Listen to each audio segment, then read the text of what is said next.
大家好，今日同大家分享一個番茄燴牛肉。呢啲牛肉超市做半價，所以我買咗幾件翻嚟。佢每一件牛肉咧都加咗一塊脂肪喺面嘅，佢預你成塊牛肉擺入焗爐嗰度焗。今次我哋燴牛肉咧就唔需要呢塊脂肪噶啦，咁我哋就係要表面帶筋膜嘅牛肉。你亦都可以用牛肋條做呢個菜嘅。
我今次用嘅牛肉咧，大約係1公斤。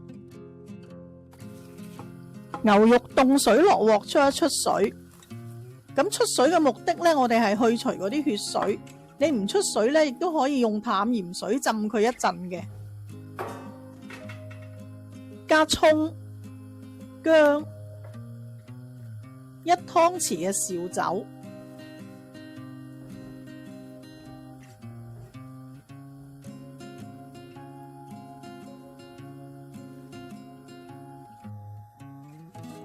滾咗之後出水3至5分鐘。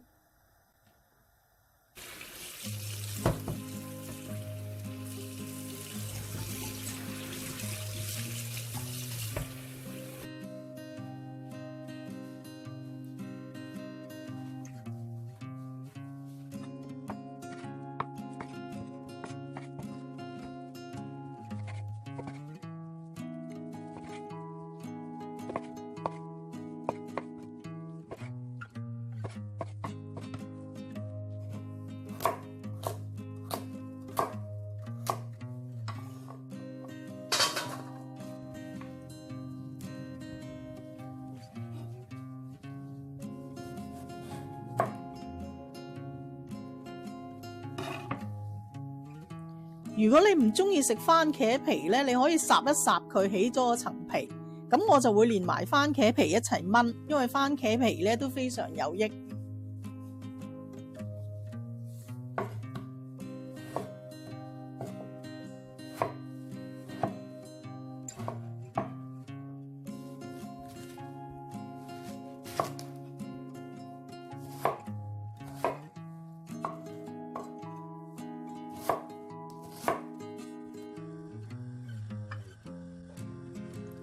我哋爆一爆啲牛肉，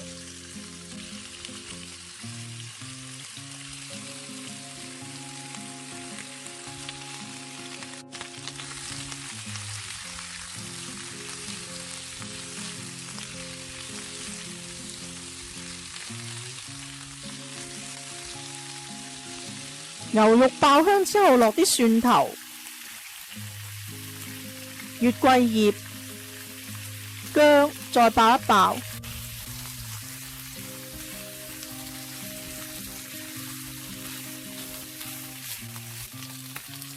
蘸入1湯匙嘅紹酒，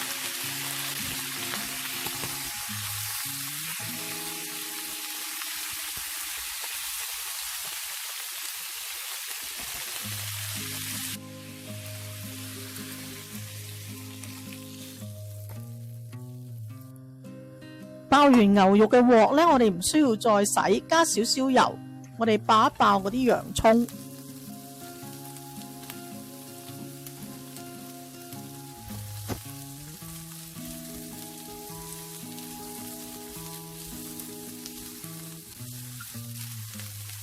爆香咗啲洋葱之後呢，我哋加埋番茄同埋紅蘿蔔落去。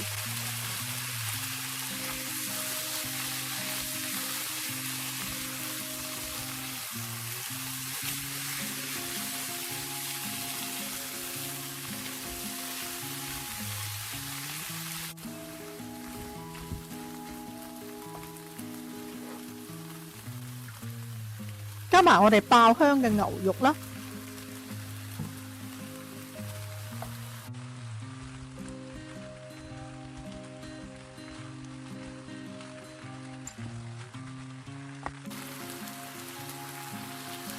落些少黑椒，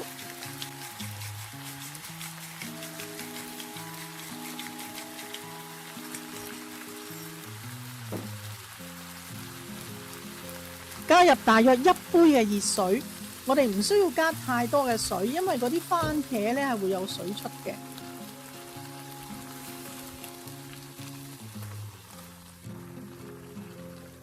轉去小火燜佢1個鐘。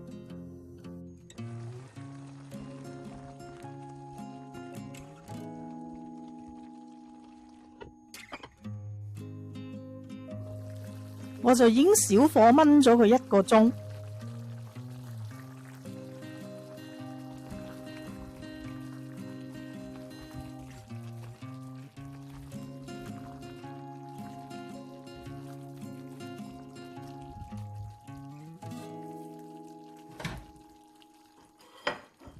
將月桂葉啦，同埋嗰啲薑夾翻佢出嚟，